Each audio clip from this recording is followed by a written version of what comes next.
Welkom bij Doepelibben. In dit programma volgen we studenten met een oorlibben naast de studie. Joert ben we bij Wesley, student en ondernemer. Mijn week is vooral chaotisch. De ene week is het rustiger dan de andere week, maar het is vooral veel plannen. Belemmeringen in mijn werk en studie zijn vooral het combineren daarvan. Overdags is het naar school toe. 's Avonds en 's nachts ben ik vaak met mijn bedrijf bezig, dus dat houdt ook in dat ik het stappen wel eens oversla of andere activiteiten die de volgende dag plaats zouden kunnen vinden. Ik ben begonnen met dit bedrijf omdat twee vrienden van mij iets in de Sneekweek wilden gaan organiseren. En hadden ze mij gevraagd van joh, zou jij de poster kunnen maken? Nou, toen zei ze, schrijf je dan wel in bij de Kamer van Koophandel, want het is wel makkelijk en dan, daar haal je veel meer uit. Dat wisten ze zeker, dat wisten ze me te garanderen. Zo. Ik ben destijds was ik resident bij Club Noah en daar werkte Wesley ook als designer toen al. En toen is hij mij al opgevallen, gewoon. Hij leverde altijd heel erg goed werk daar. En toen zou ik met een vriend van mij in de Sneekweek van 2000... Volgens mij was het 2011. 12? Sneekweek 2012. Zou ik een feestje organiseren, genaamd Fuck It. Dat deed ik samen met Robin Roy, deed ik dat.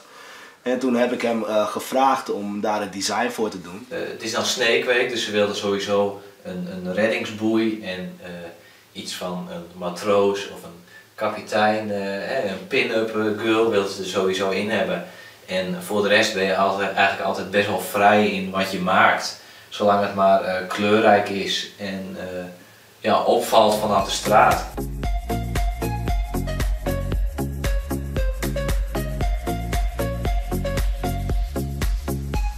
Je was vroeger altijd als kind al aan het tekenen. Er werd uit de klas altijd gevraagd van Wesley, maak even een poppetje voor me of teken even wat voor me. En dat hij daar zijn beroep van gaat maken, ja, dat is alleen maar toe te juichen. Ja, Wesley is een goede jongen. Stil, werkt wel hard naar mijn idee. Maar hij is ook wel echt met zijn bedrijfje bezig en dat merk ik ook wel. Ik ben nu bezig met een poster voor New Year's Eve in Veerend Plaza. Dat is in het Abelenta stadion. En daar ben ik nu een poster en flyer voor aan het ontwerpen en die moet dit weekend gedrukt worden. Het design ben ik erg tevreden over. Ik heb ook goede verstandhouding met de opdrachtgever. Wij steunen Wesley op alle fronten, ja, absoluut. Wij zijn zelf ook ondernemers, dus wij willen graag dat onze kinderen ook in onze voetsporen treden. Het hoeft niet in de letterlijke voetsporen, maar gewoon ondernemen en doe iets met je leven. Dit is de Fredpot, de cafetaria van mijn ouders, waar ik vroeger dus ben begonnen met werken en nu af en toe nog wel eens helpen met feestdagen. Blijft ook leuk, horeca, dus dat blijf ik ook gewoon doen. Ja, werken voor Wesley zijn in de bedrijven zijn de menukaarten, foldermateriaal over de bedrijven. In het cafetaria hangen de menulijsten. Websites zijn van Wesley zijn hand.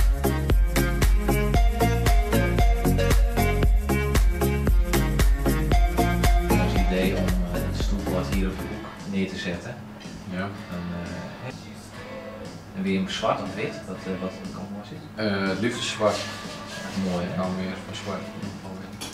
Nou, ik ken Wesley nu 2-3 jaar. En ik heb hem leren kennen omdat ik festivals organiseer.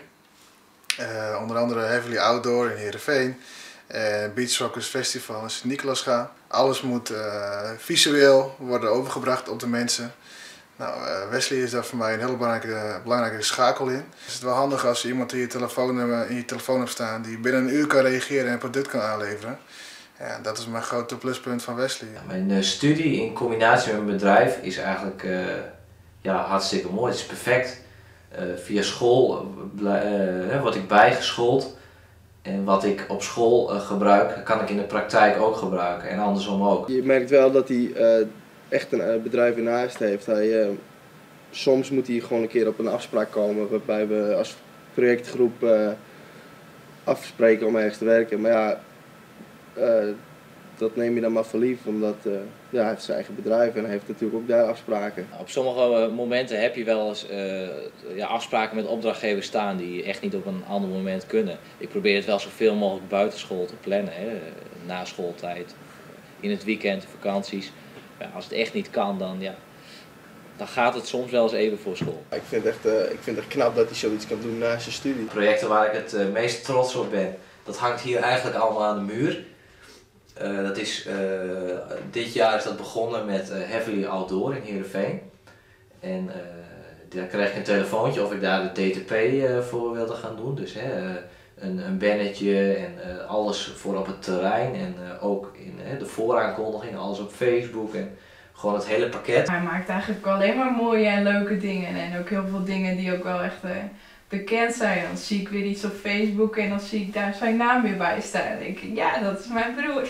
Ik had ook niet verwacht dat ik dit jaar al voor zoveel festivals zou gaan werken. Snake Week en de PC in Franeker, de Visserijdagen in Harlingen. En Heavily Outdoor en Beach Rockers erbij.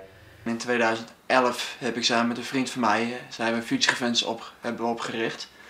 Een evenementenbedrijf en daarmee organiseerden wij ook evenementen en daar hadden we ook dus posters voor nodig en zo kwam ik ook bij Wesley terecht. Een opdracht die ik graag nog in de toekomst zou willen doen is bijvoorbeeld een festival als Mysteryland of Defcon. Daar komt zo'n mensenmassa op af, dat is zo groot, daar wordt zoveel reclame ook voor gemaakt.